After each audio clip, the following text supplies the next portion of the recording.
بسم اللہ الرحمن الرحیم۔ السلام علیکم ناظرین، آج کی ہماری کہانی چھوٹی نیکی کو حقیر نہ سمجھا جائے۔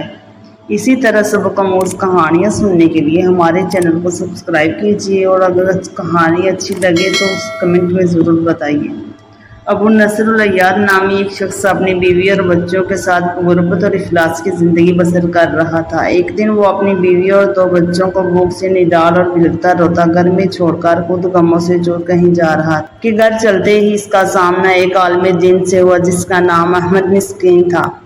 عالم دین کو دیکھتے ہوئے ابو نصر نے کہا کہ اے شیخ، میں دکھوں کا مارا ہوں، غموں سے تھک گیا ہوں۔ عالم دین نے کہا کہ میرے پیچھے چلے آؤ، ہم دونوں سمندر پر چلتے ہیں۔ سمندر پر پہنچ کر عالم دین نے اسے 2 رکعت نفل پڑھنے کو کہا۔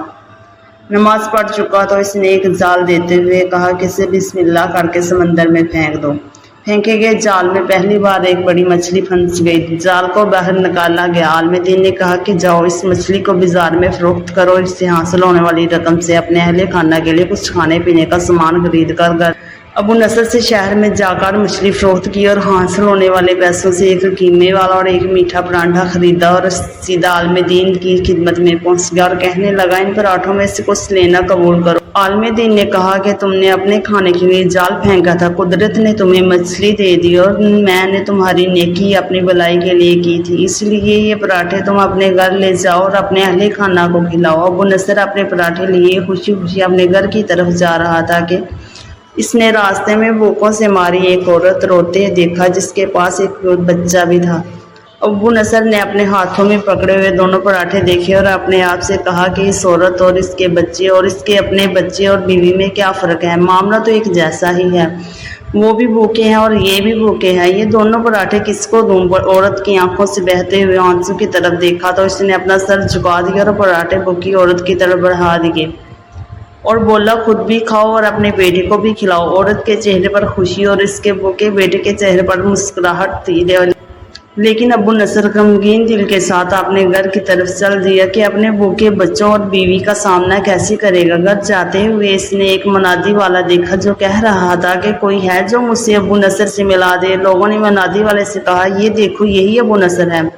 منادی والے نے کہا کہ آج سے 20 سال قبل تیرے باپ نے 30,000 درہم مانند رکھائے، تیرا والد فوت ہوا ہے، میں تجھے تلاش کر رہا ہوں، آج میں نے تمہیں پا لیا ہے تو یہ 30,000 درہم تیرے باپ کا مال ہے، لے لو۔ ابو نصر کا کہنا تھا کہ وہ بیٹھے بٹھائے امیر ہو گیا تھا، اسی کے کئی گھر بنے، تجارتیں پھیلتی گئی، اس نے کبھی بھی اللہ کی راہ میں دینے میں کنجوسی سے کام نہ لیا۔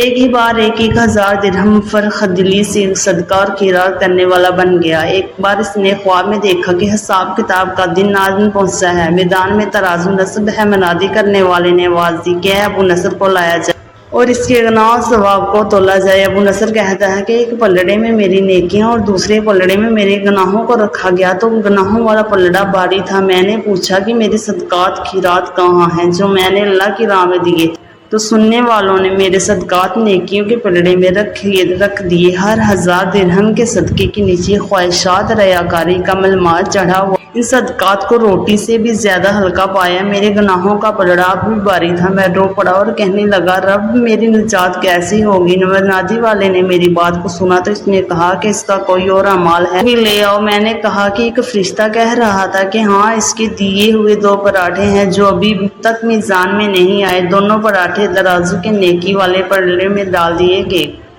تو نیکیوں کا پلڑا بھاری ہو گیا، لیکن تھوڑا سا بھاری تھا۔ عورت کے آنسو نیکیوں کے پلڑے میں ڈالے گئے جس کے پہاڑ جیسے وزن سے نیکیوں کا پلڑا مزید بھاری۔